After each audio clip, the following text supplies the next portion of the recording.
Good morning, Holly.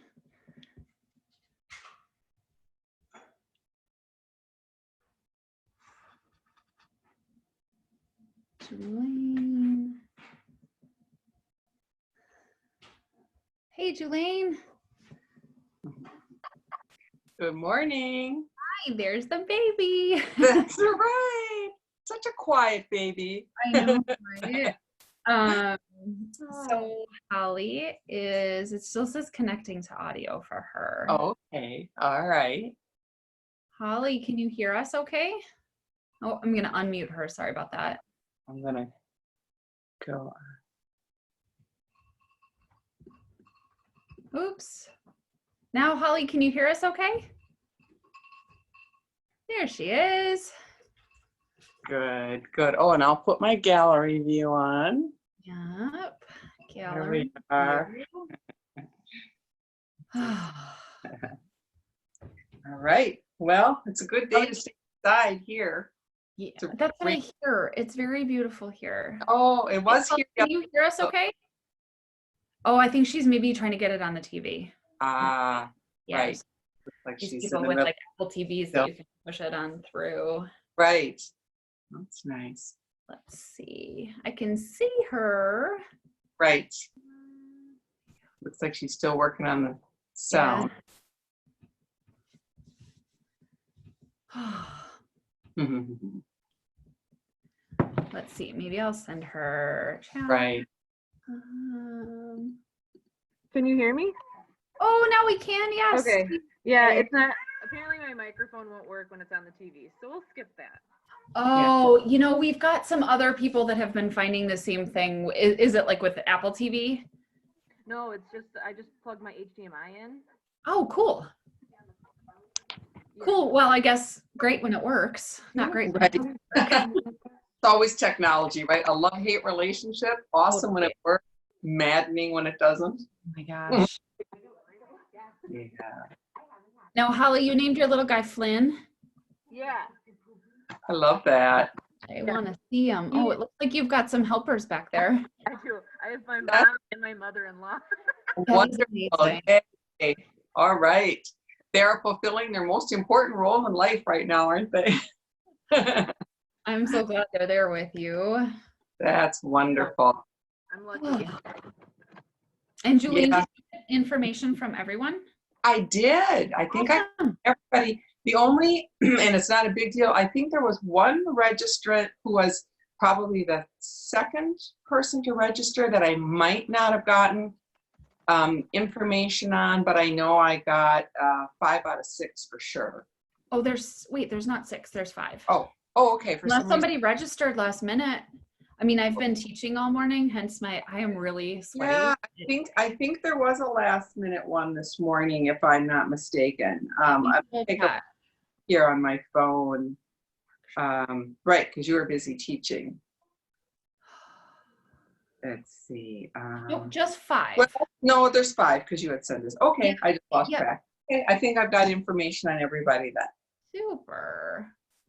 Great. And I know Shelby, so Sydney's little guy was born at the end of February. Shelby's son was born March, as well as you, Holly.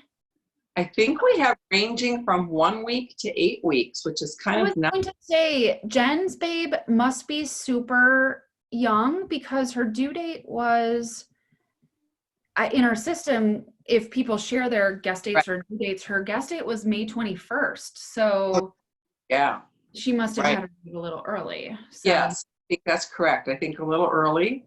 I believe maybe at 36 weeks, perhaps. Okay. Mm-hmm. I was thinking when I saw her sign up, I was like, man, that's her due date. Yeah. Holly's got all the drinks, right? All that. Good for you, staying hydrated. Right. Oh, it's a lot to stay on top of. You're either feeding the baby, changing the baby, trying to drink your fluids. Yep. Good. Let's see. So I had said it that there's the little waiting room, so I'll keep an eye on that. And Julene, I thought it would be nice to do probably introductions like you typically do. I wish we could like somehow give a like Holly and Flynn, like Julaine. Do you have a name for your baby? Yeah.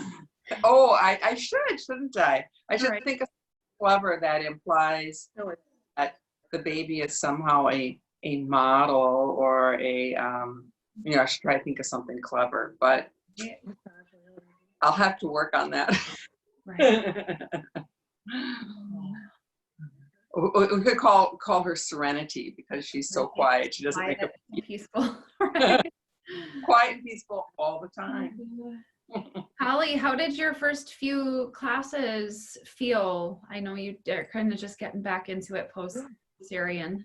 They felt pretty good, actually. Awesome.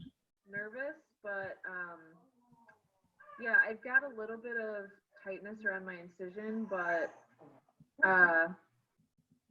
I am going to PT to try to get some massage and stuff. That's great.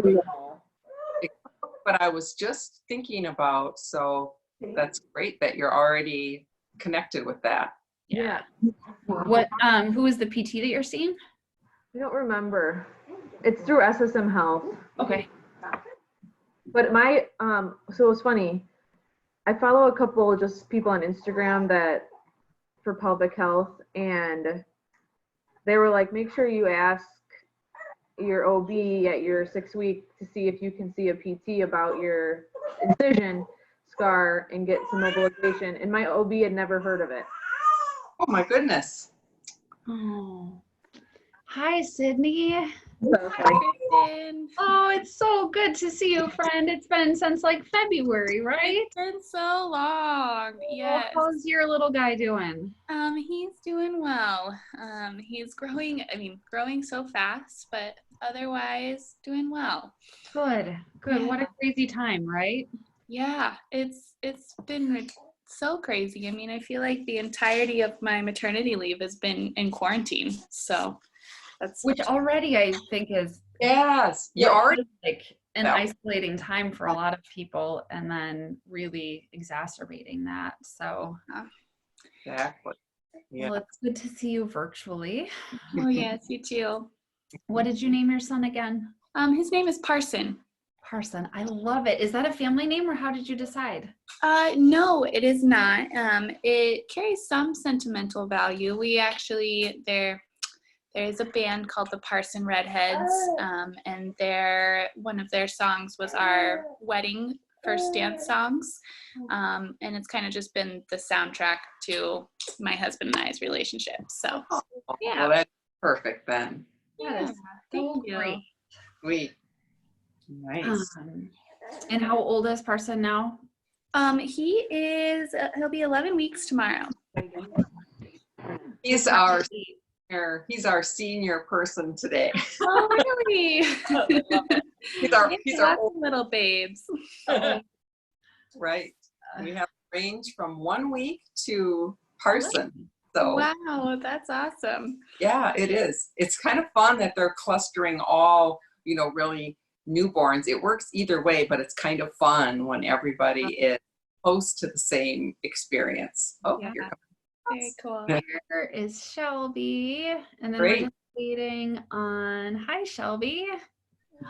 She's got her Haumea shirt on. Right. Love it, the goddess. Awesome. And Jen, let's see. And Jen has her little babe. And then, so far it's all boys. Hi, Jen. All right. Hello. Hello. Jen, how are you? When I saw you registered, I'm like, I didn't think she was due till the end of May. And then I looked and I'm like, her babe must have come early. He did 3 weeks Yeah. early. Let's never know, right? Yeah. So what did you name him? Jackson. Jackson. I love it. So all boys and then Olivia. So we're waiting on Susanna Olivia. and Olivia. She wants to brand entrance as the only Right. girl. Right? She's like, I'll wait for all the boys to get there first. Yeah. Wait a couple minutes. Yeah. Oh. see the dog.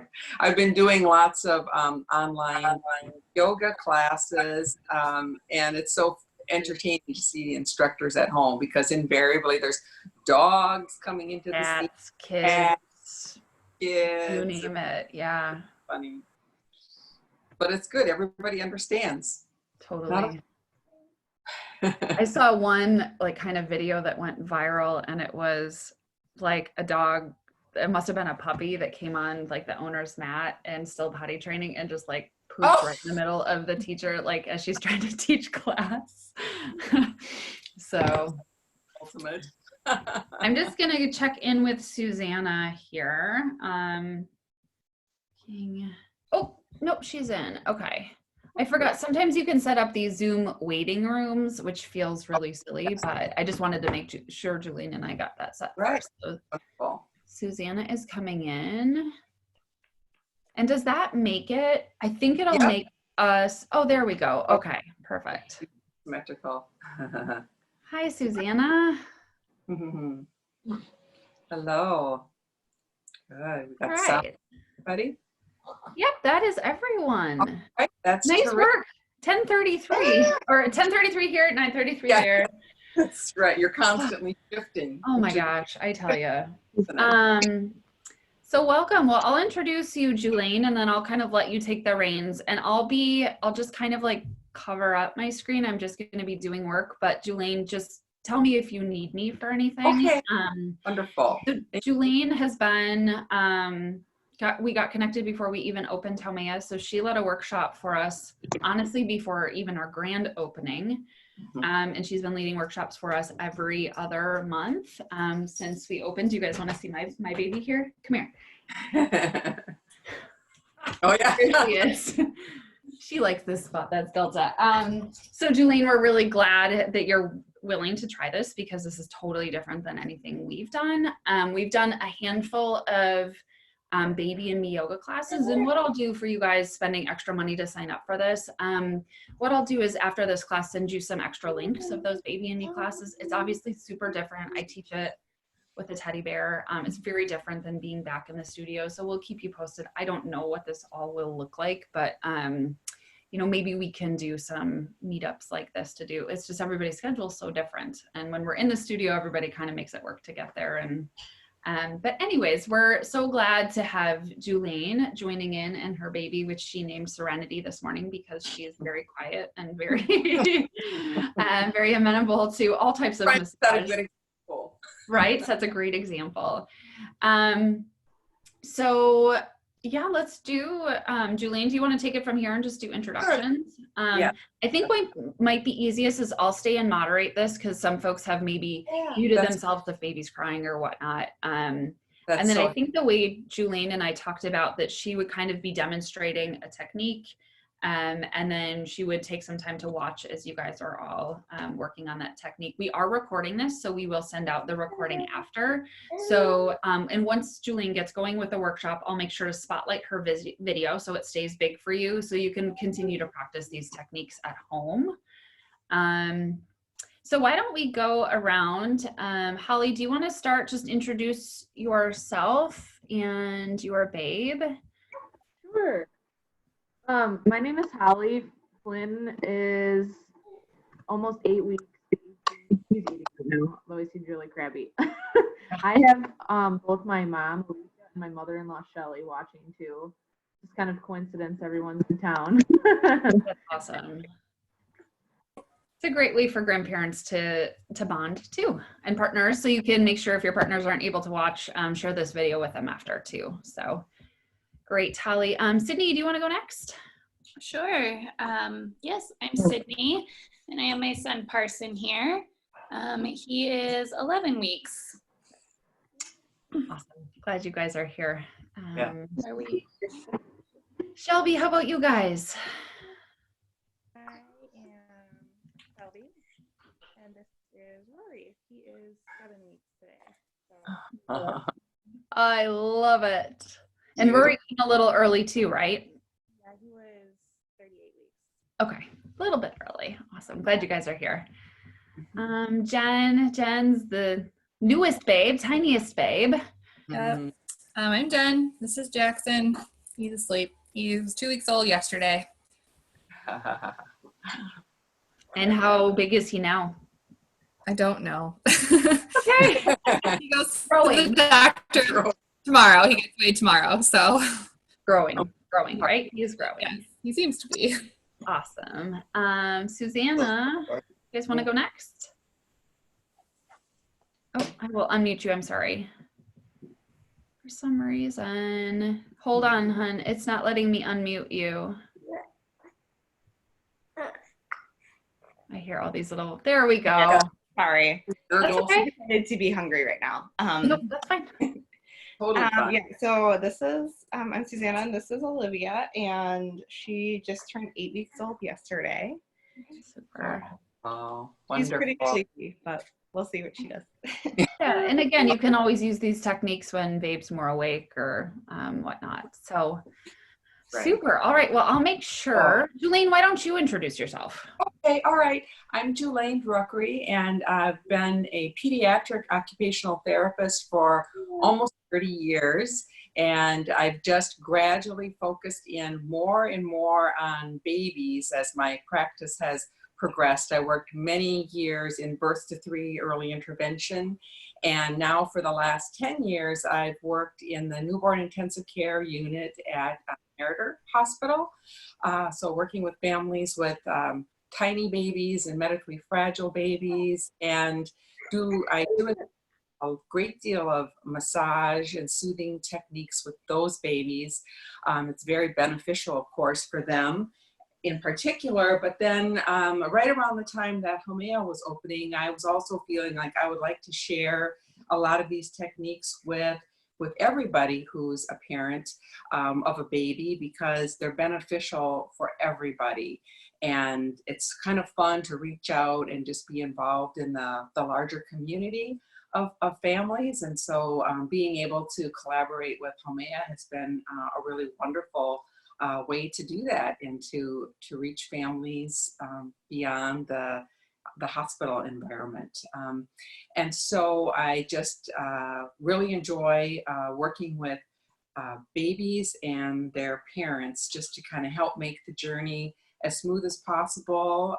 It's a very exciting and challenging time, and it's really a privilege to be able to work with families at such a momentous time in their lives. And so it's my favorite thing to do for work. I feel like I probably have the best job in the world.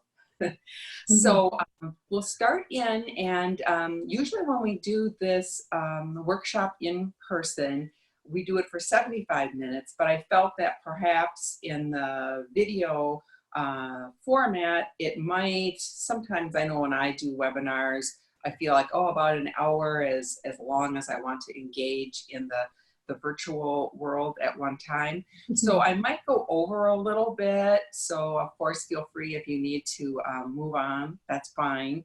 But I would just say in advance, we're gonna shoot for an hour, but maybe it'll go a little bit longer, and that's fine with me. So what I want to do, first of all, is just kind of give a quick overview with some background information to help you understand the value of massage before we engage in the direct massaging of your babies. And I think you probably all got the little email where I was saying that we typically use grapeseed oil. I just use this organic. You could buy this for, I think, about $9 or something like that for a massive amount of grapeseed oil. And then it's nice to transfer it into a small flip top bottle. That way you just have a small amount that stays fresh. And by the time you use that up, you can wash out the bottle and use some, add some more to it, and use the rest of it in your kitchen, because if you have something like this that you buy for massage, it wouldn't stay fresh by the time you used it up. So I don't want people to just buy something and have it be wasted. But the grapeseed oil has had a lot of studies done on it to make sure that it's compatible with the great majority of baby skin. So that's why we use that even in the NICU. So I just wanted to mention that.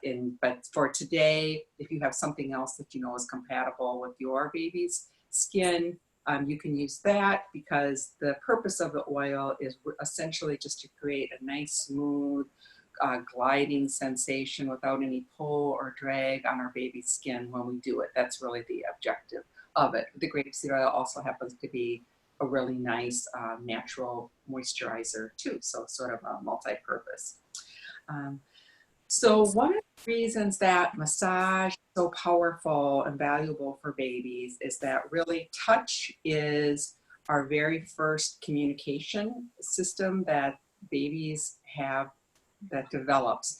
When they're in utero, touch is one of their sensory systems that they're tuned into because they're getting this firm contact over their entire body. And that firm touch is something that is very soothing and calming for them. And so when we carry over the massage, it's a way of providing a positive sensory experience for babies that they are tuned into. Baby sensory systems all develop at different time frames, and touch develops first. And, you know, it's by like movement and smell and taste and hearing and vision come later. So we have this primary way of connecting with babies through touch that's very, very valuable. And parents intuitively, you know, we touch our babies, of course, we nurture and soothe and touch. And a lot that we do intuitively is wonderful and is perfect. And it doesn't need to be changed. But massage is just a way to enhance and add to what you can offer to your baby in the form of touch. That's so valuable. And it affects every one of your baby's systems. It affects their sleep and their digestion. And of course, it's communication. So it affects their cognition and their social development. And of course, emotionally. And it affects their respiration and their heart rate. So it's very powerful. It's kind of subtle, and we, in a sense, take it for granted, but it's powerful in that it really affects every system in the baby's brain and body. And that's why it's powerful for enhancing sleep and enhancing babies being in a nice, quiet, alert state. And it can also, because it is so powerful, it can also offset some of the potentially negative effects of a more challenging or traumatic birth, because you and your baby have both gone through something incredible when you give birth, and some of you have had more had some extra challenges with labor and delivery and birth, and massage is a very regulating impact on the baby's neurological system. So it can offset some of the experiences that we wouldn't put in the positive sensation column. We can offset some of that for the babies and for moms, because you've been through all of it yourself, all right along with your baby. So that's another way that it's very powerful. And specifically for parents, another benefit is when we pause to take time to interact with our baby with massage, it helps us kind of recalibrate our state of being. Being a new parent is wonderful, but it's also exhausting and stressful at times. And when we set everything aside and just pause and engage and connect with our baby with massage, it can help us recalibrate and focus and calm. And it's almost like taking some time for some meditation and self-regulation, as well as offering that to your baby. And of course, touch makes us feel very connected to our baby, and our baby senses that connection with us. So it's good for parents and baby alike. And massage can be done, like all of you have very young babies, and so probably your primary goal in massaging your baby is going to be for calming, soothing, relaxation, but also massage can be done to help sort of invigorate or energize and alert a baby. So for instance, if you have times where your baby is very drowsy, and not alert at an optimal level for feeding, massage can be done in a way that also helps kind of bring a baby into a more alert, quiet state if too drowsy. So we'll get into that a little bit too. So it can be used for upregulation or for downregulation. And most of the time with babies, we're going for the calming, but sometimes we want to go for that alerting, usually for feeding purposes. And then, of course, it's always important, anything in life, there's always some caveats or some precautions. And with massage, because we're facilitating circulation in the cardiovascular system and through the organs and through the skin, if our baby has an elevated temperature or an obvious significant infection of some sort, like gastrointestinal symptoms or respiratory symptoms, or as I said, elevated temperature, that's a time where we just put massage on hold, because we're not trying to increase the movement of any sort of virus or bacteria in our baby's system. So that's one time where we would put massage on hold. The other caveat, another time that we don't, or an area of the body that we don't do massage, let's say our baby gets a vaccination in their left thigh, then for at least a full 24 hours, we just hold off on massage that limb, that area of the body, just to kind of let it rest, let that process go through its natural process of being absorbed into the baby's system, and just we kind of want to let that be and not be directly massaging that area of the body. But that is pretty much it for precautions, other than any time that you offer massage to your baby, but you feel that he or she just isn't receptive to it, is just not feeling, you perceive that they are not enjoying it, then set it aside for another time, because the only objective of it is positive touch experience, communication, and if we create any sort of negative association with it, it's counterproductive. So that is that category.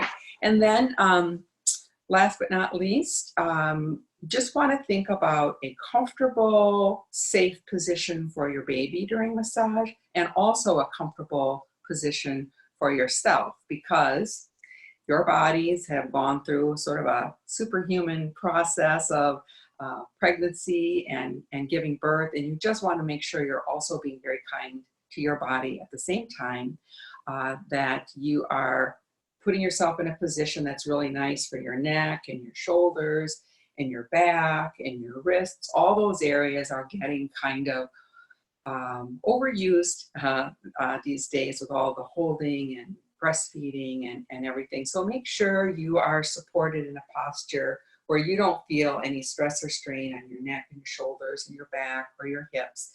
A lot of people enjoy being seated on the floor with their back up against a couch or a heavy chair, and then baby can be either on your lap, on a blanket, or a low pillow, or baby can actually be on a blanket or pillow on the floor while you have your legs in sort of a straddle position.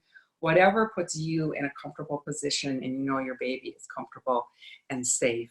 Sometimes people who already have back or neck issues find that if they're in a standing posture, maybe even using the changing table or kitchen counter, again, being always mindful of safety, but sometimes a standing posture is better for our parents or caregivers' back. So think about, you can be creative. There's no rule about what posture, how you should be set up during massage. And a couple other things I did mention, the oil that we use for the massage, just to facilitate a nice glide and smooth, soothing sensation. Oftentimes, parents will ask about essential oils, and the guideline for that is we really want to wait a full 3 months from when your baby is born before adding any essential oils in.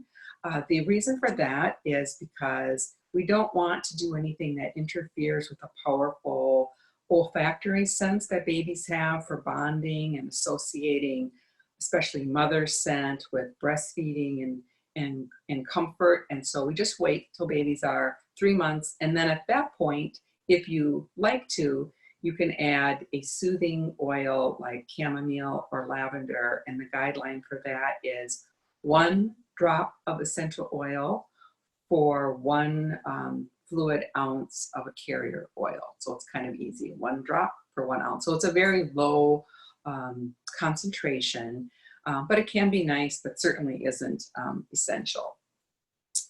So one of the other things to keep in mind with our massage is we kind of want to think about the other sensory experiences that the baby is having. And so to the extent that it is possible in our homes, especially when people have other children, there's only so much you can do, but we want to create a quiet, soothing environment where the background noise is low. And we also want to think about light. Sometimes as adults, we are so used to being in brightly lit environments that we don't recognize that for a baby. We want to bring the light level down a bit. And then our voice is also a very powerful sensory experience for babies. Obviously, your voice as baby's mother is the most soothing sound in the world. And even if your baby is only 2 weeks old, she already knows your voice very well from even before birth. So we really want to use our voice to complement the massage, and you'll sort of naturally synchronize your voice with your massage strokes as you're talking with your baby. And I often will recommend that, you know, you might have a favorite little song or tune that you like to sing or hum, and that can be very nice to do that intentionally during massage with your baby, because baby is going to start to associate those particular little melodies with the soothing experience of massage. And also, if we use our voice in a melodic way, there's just a tendency that we synchronize our movements with that. And so it just enhances a very sort of peaceful, soothing experience, and probably also kind of helps us transition into that state as well.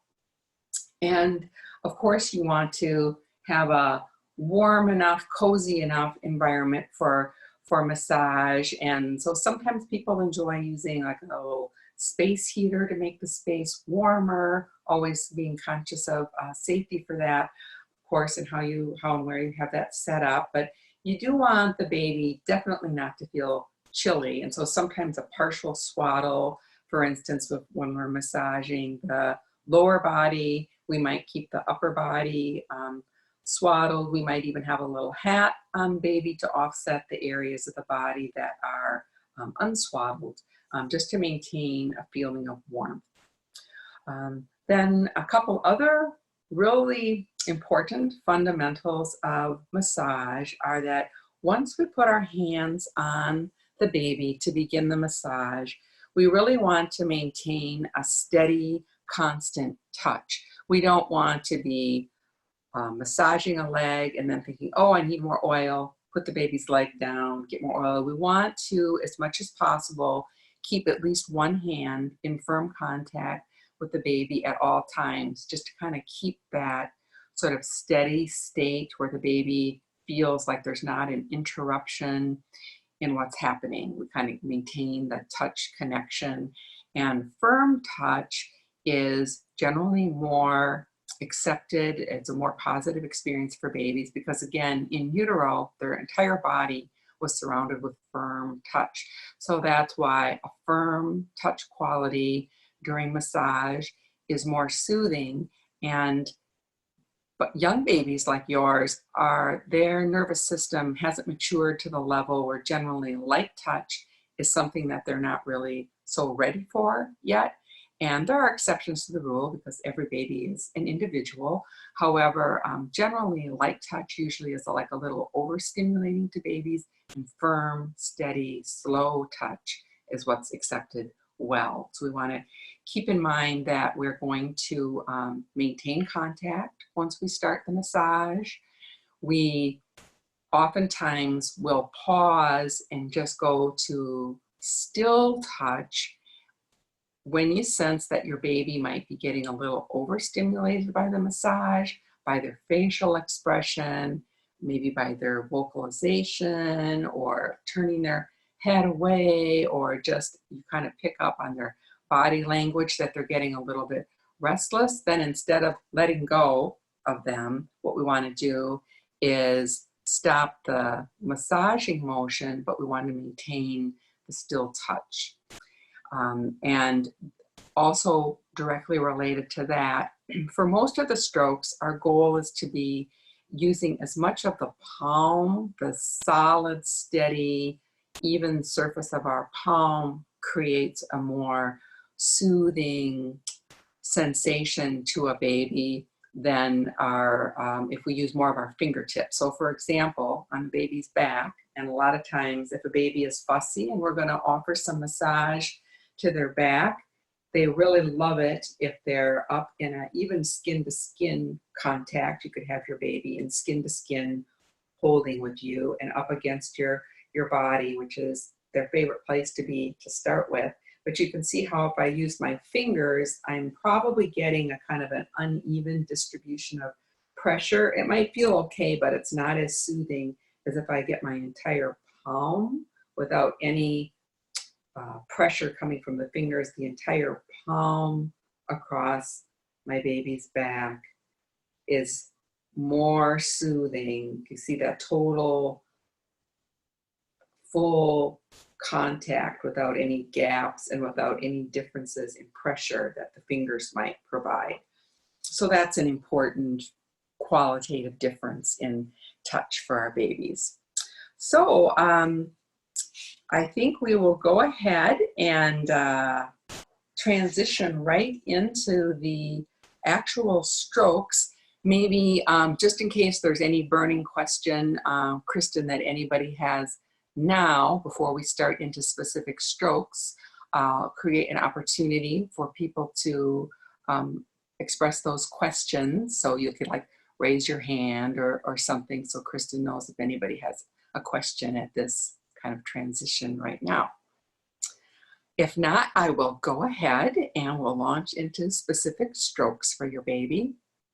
There are two different areas of the body that are often used as the beginning point for massage strokes.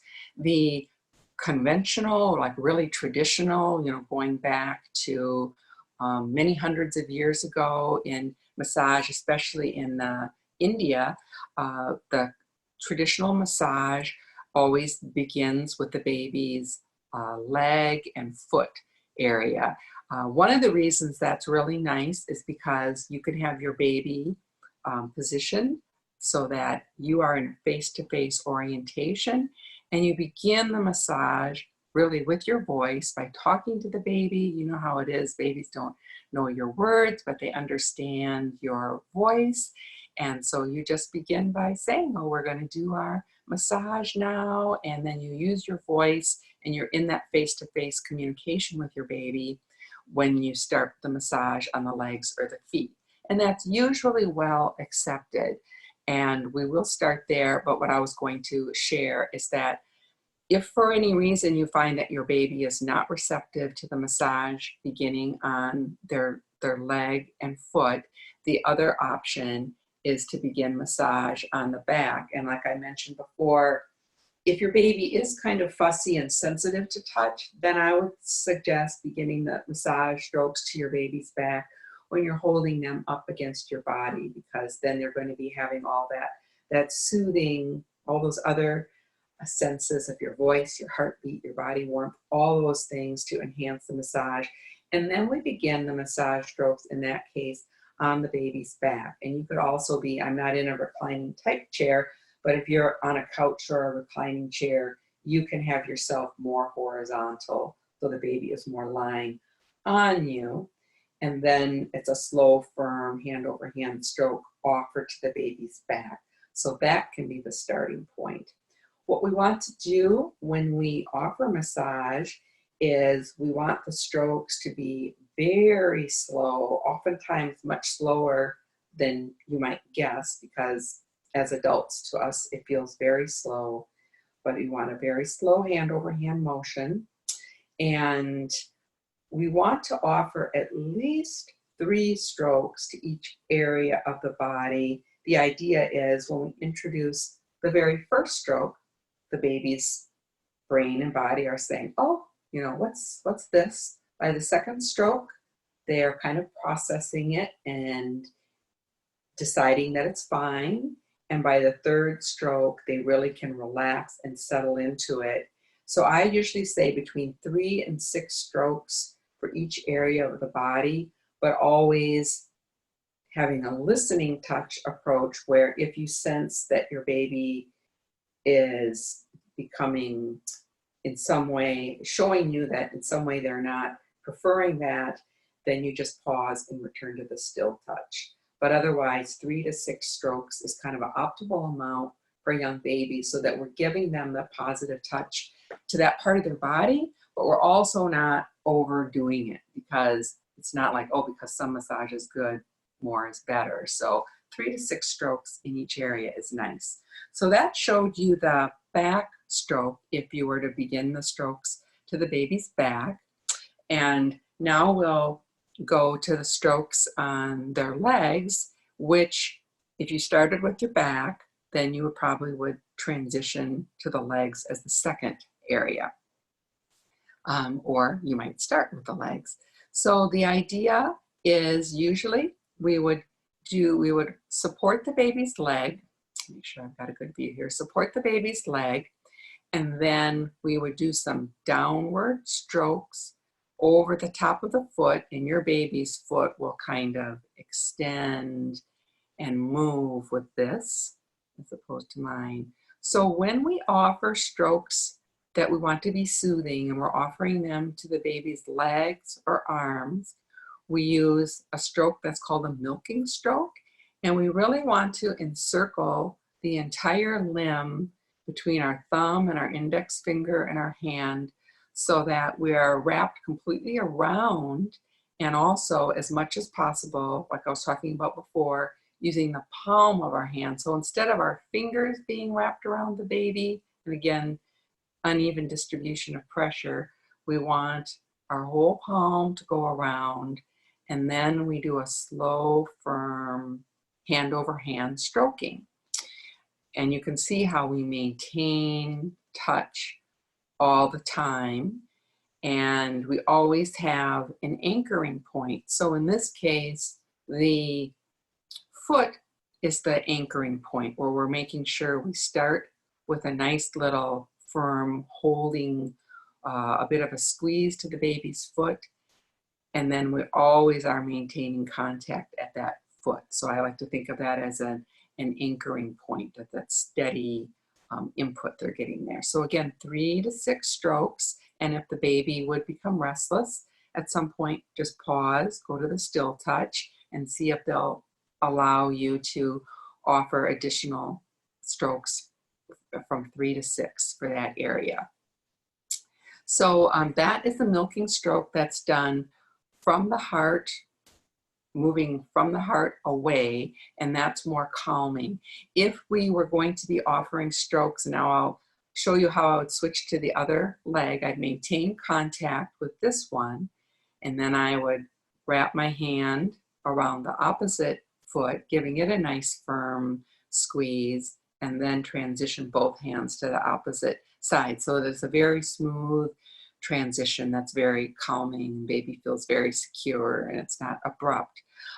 So if we were going to want to alert this baby more, let's say she's very sleepy and keeps dozing off when I'm trying to feed her, then we can offer strokes that are more stimulating. And when we move from the periphery of the body to the center of the body, we're encouraging the circulation pace to pick up a little bit, and so that's a bit invigorating. And so we would offer the firm touch at the foot, And then we would do those milking strokes going toward the hip. And we would do a little faster pace. And we would also use a slightly lighter touch. So what we're doing is we're going against the hair growth. We're going to increase the circulation. And by its nature, light touch is a little more stimulating. So if you're trying to feed your baby and they're getting really drowsy, maybe unwrap them from their swaddle and do a bit of the lighter, the stroke is sometimes called effleurage when it's a light stroke. That will be an alternative to making it more invigorating. But typically, like I said, we're often working away from the heart toward the tips of the fingertips or the toes because that's more calming. And the milking is kind of your classic stroke. There are a lot of other ones we can add in, but what I focus on is those fundamentals, which are easy to do, easy to remember. Another couple of alternative things that are kind of nice to know. I'm going to teach you joint compressions, and I'm going to teach you ringing, because joint compressions have just kind of like a good regulating effect. They go to an area of the brain that's sort of the same as like if we go for a vigorous walk and we get lots of that joint compression through our hips and our knees and our ankles. It has that, gives us that feeling of like, we feel just like grounded and centered. And so that's what the joint compressions do for your baby too. And a lot of people find this to be really powerful for their babies. I'm going to turn her this way to show you this a little bit better.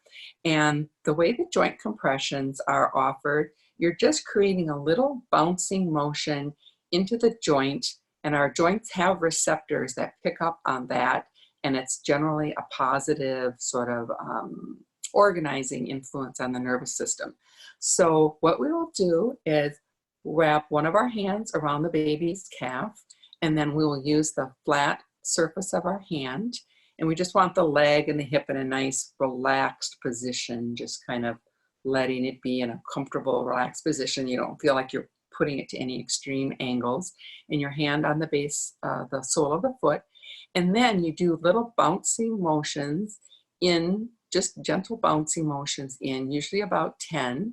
And I find this is really nice to pair it with like a little song, because then it's kind of rhythmic and it's playful. So you might go like, twinkle, twinkle, little star, so that it's just kind of rhythmic.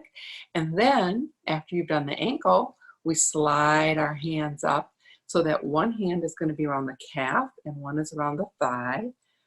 How I wonder what you are. So just gentle, you can just feel that little play in the joint there, and it's just kind of working in that range of motion that's right there.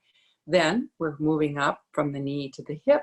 We're going to place one hand under the baby's hip, one hand around their thigh. We're always having one hand on each side of the joint. So that's why now we have one hand around the thigh, one hand under the hip, and then we would bounce downward into the hip joint. Like that, like row, row, row your boat gently down the stream. And again, we're always maintaining contact. We're never letting go completely. Now we would slide over to the opposite hip. So my hand is under the hip and the other hand is on the thigh. And then we do the bouncing downward. So we kind of work from one ankle up through the knee and the hip, switch to the other hip. And now we're sliding down. One hand is around the knee, bouncing 5 to 10 bounces into that knee with your little song of choice. And now hand around calf, bottom of foot. And that's what we call joint compressions. And it just generally has sort of a soothing, it doesn't alert a baby overly, or it doesn't calm them overly. It usually helps bring them to a just right state. So it's a really nice strategy to know, and you can use it with children of all ages. We would do it the exact same thing after doing the legs. Not that you have to always do legs and arms all at the same time. Always depends on how your baby is responding, but we use the same technique on the arms as we do the legs, where I would place a hand around the forearm, probably have my finger in the baby's palm, just supporting the wrist in just a natural position. Then I would do those gentle little bounces into the wrist. Slide my hand up the arm so that I can do the gentle bounces into the elbow, always maintaining the baby's limb in just a natural posture. Then a hand under baby's shoulder and kind of bouncing down into the shoulder. And then we'd work over to the opposite side and repeat the same thing. This is another point where I'd like to pause. Are there any, here I'm going to switch so I can see everybody. Are there any questions that people have right now about the joint compressions? Are people feeling okay with it? Okay, good, good. All right, so that is just like a good regulating input that's almost always a positive thing. I mentioned I want to also show you the ringing motion that's used on legs and arms. And that is a more stimulating stroke because it creates a little more stretch on the muscles and on the skin. And that's why it's just like a little bit more alerting because it's a bit more sensation. So the ringing is typically started, we would, probably start with the legs again. And what we're doing is wrapping our hands around, we're doing that encircling motion, and we're wrapping both of our hands around the limb. And then very gently, we're doing a little light twisting in opposite directions on the limb as we move both of our hands down from the hip down to the feet. And then we would keep one hand there, one at a time. We'd return the hands to the hip area and alternate twisting as we go down. This one I would probably typically only do 3 repetitions of because just in its very nature, it takes a little bit longer. Lasts a little bit longer because we're taking time as we twist our way down. And so I feel that 3 repetitions of that per each limb would be an appropriate amount for young babies. But it's a little bit stimulating, increasing circulation because of the little bit of stretch that it creates because of the diagonal motions. And then of course we gently put one leg down, make contact with the other one before switching over completely, and then we'd work our way down again. Twisting our way down. This is one where you could see that the oil is nice because then you're for sure not creating any unpleasant pulling sensation on baby's skin. So those are some good fundamental leg massages. Just to quickly recap, we did the milking stroke from top to bottom on both sides, and then we did the joint compressions, working through both sides. And then you can do the ringing motion. And then usually before we finish a body area and move on to another area, it's nice to do kind of a closing stroke on that area of the body before moving on. So that's just using both of your hands to glide firmly down. And again, lifting up one and then the other so that that contact is maintained. It's just kind of a slow, I'm going to turn my baby sideways here, kind of a slow, symmetrical, both hands going down, but then moving them up one at a time so that we maintain the contact. Slow, firm. It's kind of like closing, like, okay, and you'd probably be saying something like that to your baby, like, okay, now we're done with the legs and we're going to move on to your arms or your back, as the case may be, because you kind of use your voice in a way that the baby starts to recognize as a signal that's paired with that signal of kind of closing and finishing that area of the body. Then I think what we will do, just we do the same motions with the arm, the same strokes, but instead of repeating those, there, I think that what will be smart to do right now for prioritizing time, what we do first is to get into some of the abdominal massage, because I know for several of you, digestion, some gassiness, some discomfort, that's definitely clearly, we can tell when it's related, when the discomfort is related to the baby's digestion. We can tell those grimaces and body motions, and so I want to get into the abdominal massage right away.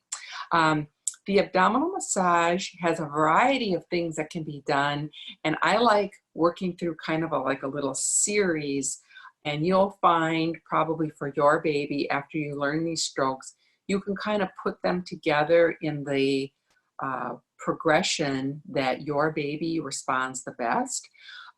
So what I like to start out with, because probably when you're going to be doing abdominal massage, it's going to be at a time when you're feeling like your baby is in some discomfort and distress. And so when that is the case, usually they're pretty sensitive to touch on their bellies. And so we want to introduce the massage in as soothing a way as possible. So I like to begin, if a baby looks to me like they have an uncomfortable belly, and you can have oil on your hands and on your fingertips for this too. But I like to start with and of course this is skin to skin, nothing in between baby's tummy and your hand. And I like to start with just a nice hand hug across the belly, because just the neutral warmth of our hand on our baby's tummy, and it's not pressure in that you're not like pushing down with any force, but you're allowing the weight of your hand to rest on the belly. And sometimes just that is the beginning of some soothing for the baby. Sometimes people are wondering about, how much pressure? A guideline that I've heard that a lot of people seem to like is to think if you would rest the full weight of your hand on their belly, but then take off like 50%. So it's just kind of a way of modulating, thinking of like, if I let my entire hand rest, but then back it off about 50%. That's a nice amount of gentle pressure on the tummy.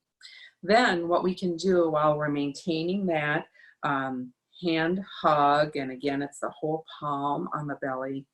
What we're trying to do, I'm just going to hold up like this just for the purpose of demonstration. But what we're going to do, because our baby's digestive system, all of our digestive systems, the large intestine, where a lot of times the gassiness and the discomfort occur, it goes up on the right, and then goes across in the middle, right about at the umbilical level, and then down on the left side before connecting to the rectum and for leaving the body. So it's this big, like an upside down U shape. And so we'll get into the various strokes, but it's just good to visualize up on the right, cross in the middle, and down on the left. So sometimes if a baby seems really uncomfortable, and I'm just going to keep her upright to show this, but you'd be typically in some sort of a more reclined position for your baby. But I'm going to kind of use my hand to rotate up on the right, across in the middle, and down on the left. So it's a whole hand, gentle but firm circular motion that's essentially encouraging things to move through the digestive tract in that direction that things naturally go. So sometimes if a baby is really uncomfortable, this is a nice starting place because it's very gentle, but yet you're kind of getting things moving in the right direction. If your baby accepts this, then you could transition, and you'll definitely want to have a nice amount of oil on your fingertips. Then you can transition into a classic abdominal soothing stroke that's called the I love you stroke. And with the I love you stroke, what we're doing is making like a letter I and a letter L and a letter U. So that's the little mnemonic device of the I love you to help you remember. The reason we start on the left side is the letter I is done on the lower left. So if you picture, I should draw a little umbilicus on this baby, but we're starting right about at the belly button level, but we're going to the left side of it. And then we're stroking with our fingertips down in a vertical stroke from that side down to the groin. And the reason we're doing that is if there's any gas or material that needs to move out of their system, we're wanting to help clear that area out first before we massage more into it. So that's why the stroke starts on the last part of the bowel before things leave the body. So again, 3 to 6 strokes. And this you want to do with medium amount of firmness because we do want to transmit some pressure. It has to go through the skin, through the muscle, and we want it to provide some stimulation to the bowel. So a medium firmness. And then after we've done 3 to 6 of those letter I strokes on the left quadrant, left lower quadrant of the abdomen, then we move up to the right side of the umbilicus, and then we're making the L for the I love you. Here's the L. So we go from the right side, kind of right. I usually put one finger above and one finger below the umbilicus as I slide across, and then down. So we worked ourselves a little farther back into the digestive system to move things through, so that if there's gas bubbles or material that needs to move through, we've gone a little further back, 3 to 6 strokes.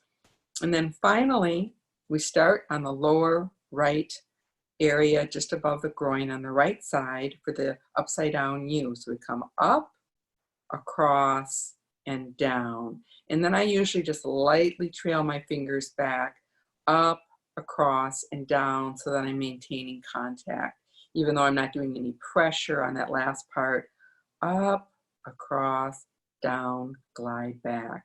Up, across, down, glide back. You would typically be doing this probably while you're holding your baby on your lap, and I'll turn a little bit sideways. And the reason that that's beneficial, that arrangement, is if she's on my lap, she can be kind of pressing her feet in against my body, which babies will kind of naturally do if they're trying to work things through the digestive system. If they can kind of be pushing with their legs, it helps them generate some intra-abdominal force to help move things through. So you can kind of let them use their legs to enhance the process if their legs and feet are pressed against your body. So that's the I love you stroke. So starting first with the circle, and if your baby is facing you, it's a clockwise circle with your whole palm. If they accept that, then going to those discrete strokes of the I, L, U.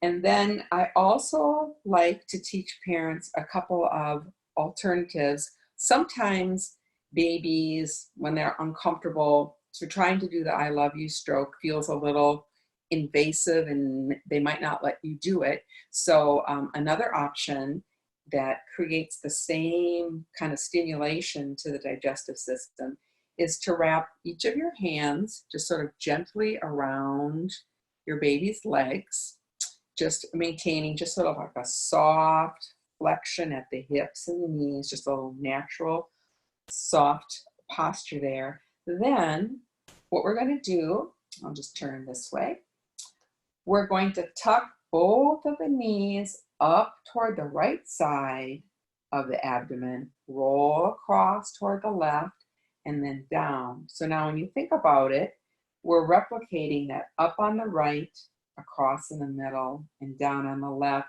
We're creating the same little bit of pressure and movement direction in this manner as we were with the up, across, and down this way. And I find this to be a really great technique. I feel that almost always babies are really accepting of this, like it feels good and relaxing. And the other thing is it creates some little trunk rotation or spinal twisting. And I guess lots of you are practitioners of yoga yourself, and we know that those spinal twists and trunk rotations are wonderful ways to kind of massage the internal organs. So this technique also gives us some of that rotation, which is great. The other thing that's nice about it is you can do it even if your baby is fully dressed. If you're someplace where it's just not practical to be opening up their clothing to apply direct strokes on their tummy, you can do this just about any place. Of course, these days you aren't a lot of different places, but theoretically, you can do this without undressing them, so it's convenient as well as effective. And then, of course, all of us are familiar with the age-old, sort of timeless bicycling of the legs. But if you do it, and that's generally why that was usually done to help babies feel more comfortable in their digestion. But if you're intentional about creating a little bit of pressure, instead of just lifting the legs up and down, we're tucking the knee toward the lower abdomen as we do this. It's creating a little alternating, shifting pressure to kind of encourage things to move through the digestive system. So you can do these in this progression. Very often I will do that when I'm working with babies. I'll start with a neutral warm hand hug. I'll transition into the slow, steady circles on the tummy. And then I'll go into the I love you strokes. And then I'll work into this clockwise hip rotation. And I do some little bicycling on the end. And then what I like to do very often at the very end would be to roll baby over onto their tummy. This doll doesn't demonstrate this particularly well because what I would be doing then, tuck baby's knees up under their hips, under their belly, and then I usually will stabilize the baby's back with one hand and have my other hand on the baby's hips. And then I can rock the hips. I'll tilt a little bit like this. Rock the hips just gently side to side while the knees are tucked up under the belly. And that creates, again, that spinal twist. And there's something about babies getting in the prone position with their knees up under their belly, and they can kind of push again with their feet. It really can kind of help them move things through their system. And it just seems that lots of times if we can end with them on their belly and then maybe do some massage strokes on their back, it's a very soothing way to end the whole sequence of abdominal strokes. And of course, this can be done, you could put the baby in this position of being on their belly and their knees tucked up. You could do this while you're reclined and the baby is on you, and you can offer that maneuver that I was describing while holding the baby. So again, this is probably a nice time to pause if anybody has a specific point. Everybody's doing all right, great. It's really, I'm a huge advocate to be really, really beneficial. The last variation on it that I like to share is called Tiger in a Tree. The reason this one is, say the characteristic this one has that's a benefit that the others don't is that you can offer this while you're standing, while you're walking around. So if your baby is in one of those fussy times where they're pretty much demanding motion, you got to be on the move with them, walking, bouncing. You can provide this abdominal massage at the same time that you're standing and walking around, or you're maybe rocking.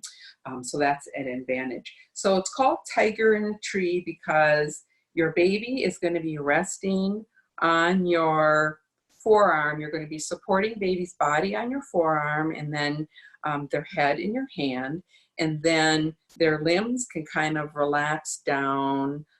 Gravity just kind of can let the limbs drape over your arm. And what's happening here is because gravity is pulling your baby's body weight and tummy down onto your arm, they're getting kind of a little firm pressure on their abdomen just by being in this posture, which is sometimes soothing. And then, like I said, you can be doing the motion, whatever particular movement your baby shows they want. They all show their preferences. Then what happens is your other hand can provide some of those circular strokes. So I'm just going to tip her up. And what I would be doing is, and you can do it, this is one of those things where everybody finds a little bit a different way, but I find that if my supporting arm is on the front or on the outside, and then I sneak my other hand in this way, it works better, but you could also come around this way. But I find that if my supporting arm is out in the front, my other hand tucks in and finds the baby's belly underneath there, then you kind of have to reverse your direction because the baby's upside down. So you just want to make sure your motion is going upward on the lower abdominal on the right side, across in the middle, and then down on baby's left side. So you're using your fingers to do that I love you stroke.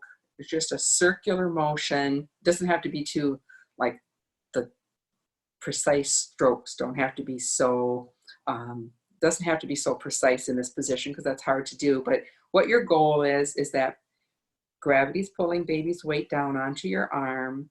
You can move to provide the rocking motion, and then your other fingers are making a circular motion, moving up on the right side of the baby's abdomen, across in the middle, and down on the left. And this can be very soothing, also because baby can fall asleep in this position. So it's a nice one to add to your repertoire. So that's Tiger in a Tree, or sometimes called Sleeping Tiger. Things get little different names. So that's that one. So that kind of gives you a whole series of things. And what you'll find with your individual babies is they'll show preferences for different things, and you'll come to know those preferences, and they'll be a little bit different for everybody. But I like when you can kind of work it into a little routine or progression. Is everybody okay with that? Great. So abdominal stuff is really important. I think I'm going to move on next. Oh yeah, because time's like, move on next. I'm running out of time. I'm going to include next, which I think is really important, and then I feel like we will have covered all the essentials. A good focus on the abdomen. You learned soothing and invigorating strokes for the legs, that you could do exactly the same things on the arms as you did on the legs. But I also want to include some massage to head, scalp, and face, which can be very soothing to babies. And especially when babies have had a couple of factors. If babies have been born by cesarean section, they've missed out on some of the normal massaging sensation on their head and on their neck. Some of those natural forces they've experienced differently. And also, sometimes if babies have had a vacuum extraction for their delivery, they have had that sensory experience on their head, which, although it's, there are things, I always say, there are medically necessary things that are important, but not necessarily pleasant. And so some of these things we want to be able to offer some positive touch sensation to baby's face and head and neck to balance out some of the things that they've experienced that haven't been enjoyable.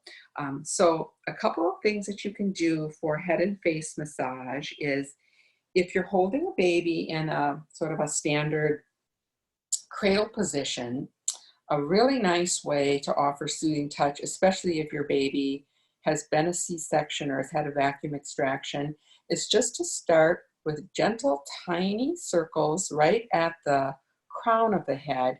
And what we're doing is we're moving out, and you can use oil for this too, moving out gradually in concentric expanding circles to encircle the entire head in a slow, firm circle, so that eventually our stroke is going all the way down to the nape of the neck, coming across the forehead, big, sweeping, slow, firm circles all the way around. And then you can work your way back, smaller and smaller, to the crown of the head again. So it's just a very soothing, steady touch over the entire head, which is providing positive touch in that area. It's very healing and soothing. And that you could picture how that's easy to do. We're so often holding our baby in this posture, so it lends itself well to that. When your baby gets a little bit older and they're sitting more upright, and you find that this is a soothing stroke for them, you can offer it in this more upright posture too. And so with these very tiny babies, like yours are, that stroke to the head, I'm just thinking about how I would want to modify that, especially for the babies who have had a C-section. It can be nice to create a little elongation on the back of the neck. So I guess what I would do there is hold baby again on chest, so you can do those circles. And if you're a little bit reclined, your other hand can create a little downward gentle pressure on the shoulders and the nape of the neck, just to create a little elongation there in the back of the neck, to create a gentle stretch that can be soothing if babies have had just any sort of discomfort associated with birth. It's nice to provide a little gentle stretch at the back while doing these big circles. So I really like that one for babies' heads. And then another really nice complement to that is to move on to some facial massage. And again, I would typically do that with baby lying down so that you're in a nice face-to-face orientation. And then you can just do symmetrical full sweeps of your hand around the baby's head. And some babies much prefer it if we move with the direction of hair growth. So we would sweep from the back forward and around the ear. So it's just a great big sweep around the whole head. Your baby might accept it either direction, but that thing of going with hair growth sometimes is more soothing, so you can be aware of that. And then what I usually do after I've done 3 to 6 of those big head sweeps, I would plant one thumb on each temple of the baby, and then I do circles. This is the one exception where, you know, with all the other massage, our fingers or our hands are sliding on baby's skin. The exception doing this though massage at the temples and at the TMJ, that joint there at the jaw, is you plant your thumbs or your fingertips there, and then you maintain contact on the skin. And as you do the circles, you're actually creating a little gliding of the soft tissue underneath the skin. And that has a really nice relaxing effect on the muscles. So think of fingers staying in the same spot on the skin, but then the circles transmit a little bit of movement to the connective tissue and the muscles right underneath. And again, 3 to 6 circles, very relaxing. We can all relate to this, right? We sort of intuitively know that stress and tension gets transmitted and held in that area. And when we release those muscles, it's very calming to us. Then just slide your fingertips down so you're right on top of the jaw. We all know right where that is. We can find it on ourselves. And the same circles there, again, with the contact maintaining at the skin and then rotating around. So you're kind of loosening up the soft tissue, the connective tissue, and the muscle below. Can be very relaxing for babies. And the very last one that I like to share is just putting your fingertips, and a lot of times we'll use pinkies, on each side of the baby's nose. And then as we just do a gentle slide down and outward, just allowing a little bit of pull to happen, what that does is it kind of opens up the back, the nasal passage area. And if baby has a little bit of congestion, that just kind of opens the nasal passages. You can try it on yourself, and when you do that little pull, you can feel how it opens the passageway there. So that's nice to know. And then at the very end of the massage, whether you just did head and face or other parts, closing with that full sweep from head to toe. So wrapping your hands around the head, gliding all down the arms, over the legs, so that it has a sense of closure. And babies, when you work massage into a routine, and I always like to tell parents that some massage every day is beneficial, and if you can include some massage every day, that's fantastic. But also don't feel guilty about it if you can't. Any amount you do is in the positive column. But the more often you do it, the more familiar it becomes to your baby, and they start to recognize the beginning of it by the way you position them and use your voice, and the ending of it, the way you kind of close it with 2 or 3 nice full sweeps from head to toe, and your voice gives a sense of beginning and middle and end that babies start to recognize. So I'll wrap it up there, so as not to keep people longer than you signed on for. I am welcome I will take any questions you might have. You're welcome to share those, or questions or comments. Otherwise, if you need to move on, feel free to exit, but thank you for being here. I hope that you find it helpful. And then, as Kristen said, the bonus to doing this recorded is that she can share it with you and you can review that way, which is hopefully nice for you to have. Thanks. Thank you. The leg massages put him right to sleep, so he didn't get to do anything. Well, a good problem. Yeah. He liked it though. He did. Do Yes, any of you guys have any other questions or feedback? No? Sounds good. Well, what I do is I'll upload it to YouTube just as we do our other movement classes, and then I will send it out to you guys, and I'll include a couple of those Baby and Me yoga classes that you can join in on too. So let us know if you guys have any other feedback. And Julie, I know this is the first time you've ever done this virtually. Yes. Yeah, first time for all of us, right? We learn as we go, but please, we do send out after every workshop a feedback form. So if you've got, a couple of minutes, it's how we, better serve all of you. So Right. thank you guys. Much appreciated. Good to see all the babies and all your faces. And right. Thank you for giving the whirl in this. Yeah. Awesome. Well, take care. Thank you again, Julene.